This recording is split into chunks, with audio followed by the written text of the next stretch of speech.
Oh, I'm hoping that you went ahead and put together a Lewis dot structure for the N2 molecule and ended up with a triple bond between the nitrogens. Let me just hold these models up. Triple bond, double bond. But these figures, these Lewis dot structures, do not explain the magnetic behavior that we saw at the beginning of this little video. We need a more sophisticated model. We're going to do something called molecular orbital theory. Over here on this board is a molecular orbital diagram. And you can go ahead and print one of these out. You'll have these printed out for your exam. And you're going to go ahead and find out how to use these. They're constructed by taking atomic orbitals from one atom. Take a look on this left side.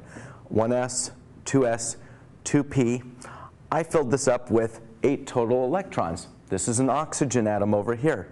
If I kind of block your view and stand over here, you could look at this side and say, we've done this before. That's the electron configuration or orbital diagram for an oxygen atom. Over on the right side of this figure is another oxygen atom.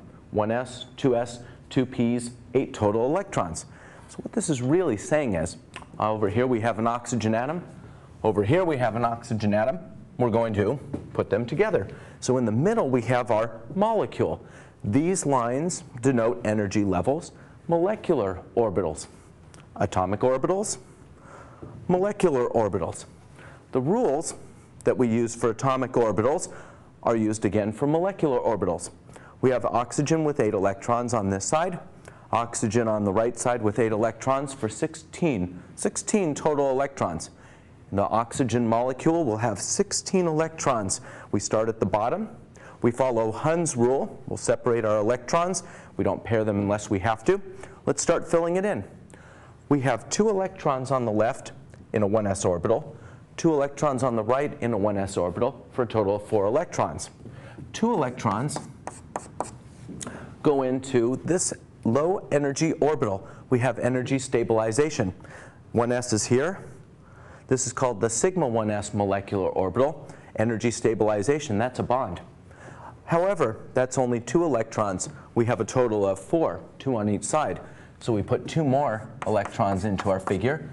They go into a sigma 1s orbital, just like this one is labeled, except we have a star, an asterisk on a word processor.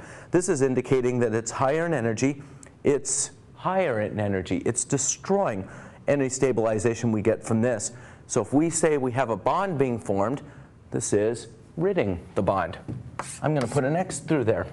We have no energy gain by having these 4 electrons in this region of space. Let's move up to the 2s. We have 4 electrons, 2 electrons good, 2 electrons bad, no energy stabilization.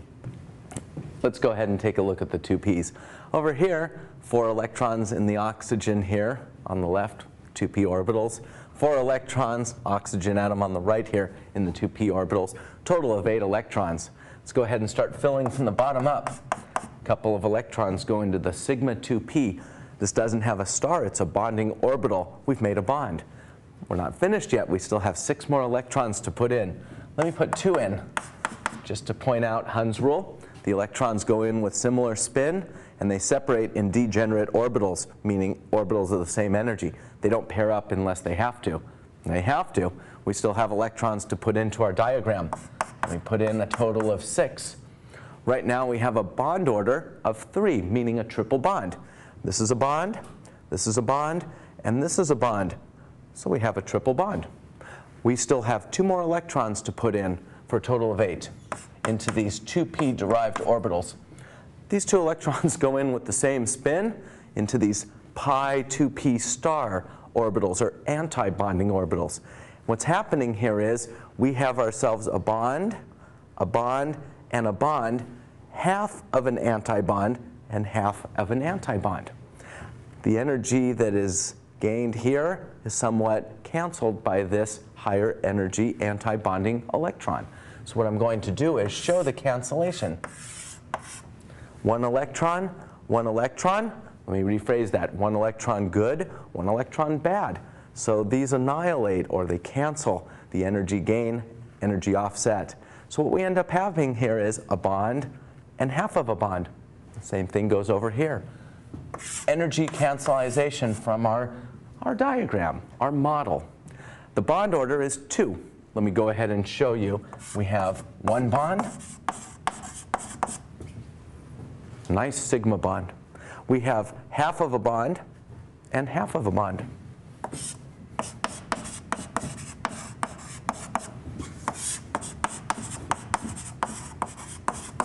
We have a total bond order of 1 plus a half, or 2. Some people might refer to this as being similar to a double bond. The situation we have with the magnet, the oxygen was suspended in the magnet. We would say it has some kind of magnetism or magnetic property. The oxygen molecule has 2 unpaired electrons. These align themselves in the magnetic field.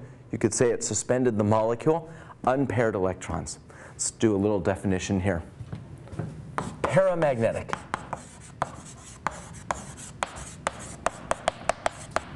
Paramagnetic, when referring to the O2 molecule, is indicating that we have unpaired electrons. Let's go ahead and make a note, and that'll be 1 or more unpaired electrons. The N2 molecule was not suspended in the magnetic field. It must not be paramagnetic. It must be something else. Would you please take a few minutes and do a molecular orbital diagram involving a nitrogen atom on the left and a nitrogen atom on the right? In just a moment here, I will go ahead and show you the solution. The solution for the N2 molecule is we do not have 8 electrons on the left. This is oxygen. We do not have 8 electrons on the right. This is oxygen. Let me just simply take an eraser, turn this into nitrogen atom on the left, 2, 4, 7 electrons, nitrogen atom. On the right side, 2, 4, 7 electrons. So for the nitrogen molecule, we'll have 14 total electrons. Same situation down here below, but then up here, I erased these high energy electrons.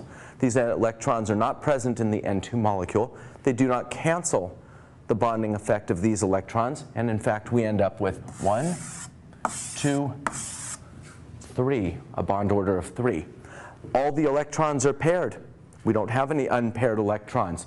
So nitrogen is not paramagnetic. We call it diamagnetic.